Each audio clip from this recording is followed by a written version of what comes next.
aspirant Arthur. Je vous remets votre diplôme de formation. Moment solennel hier pour ces 13 étudiants lors de la remise des diplômes, les nommant officiers de réserve au sein de l'état-major interarmé de la zone de défense nord à Lille.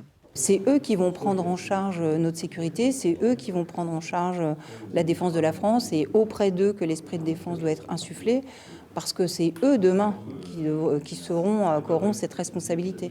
Donc nous, on est aussi dans une phase de transmission.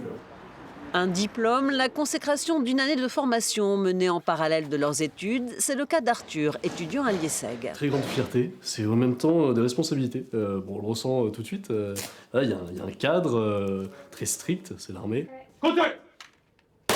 Une formation à la fois sur le terrain, car même si leur vocation n'est pas d'aller au combat, ces futurs officiers réservistes reçoivent une vraie préparation militaire et tout commence par l'utilisation des armes.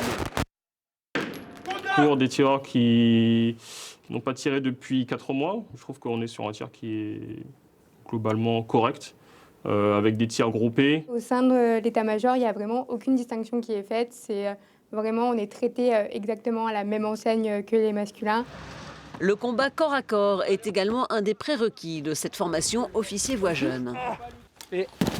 On a beau pas avoir de base de sport de combat, le but c'est de faire mal et de neutraliser le plus rapidement possible. Le plus compliqué, c'est d'estimer la force de l'adversaire. Il peut avoir un couteau caché et nous sauter dessus à tout moment. Et donc c'est anticiper les mouvements tout en se protégeant et en protégeant ses camarades. Donc si l'événement il est en lien avec les manifestations, ça peut... Et puis c'est l'essentiel de leur apprentissage. Ces futurs officiers réservistes apprennent à analyser des événements extérieurs comme des risques naturels ou encore des menaces terroristes.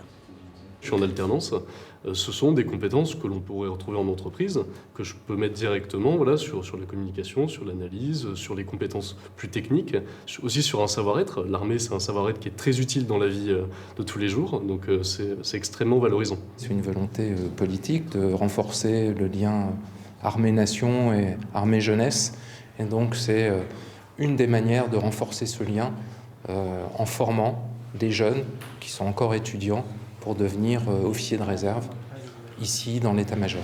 Ce qui est possible derrière. Après le succès de cette première formation, menée ici pour la zone de défense et sécurité nord, l'expérimentation sera étendue à d'autres états-majors.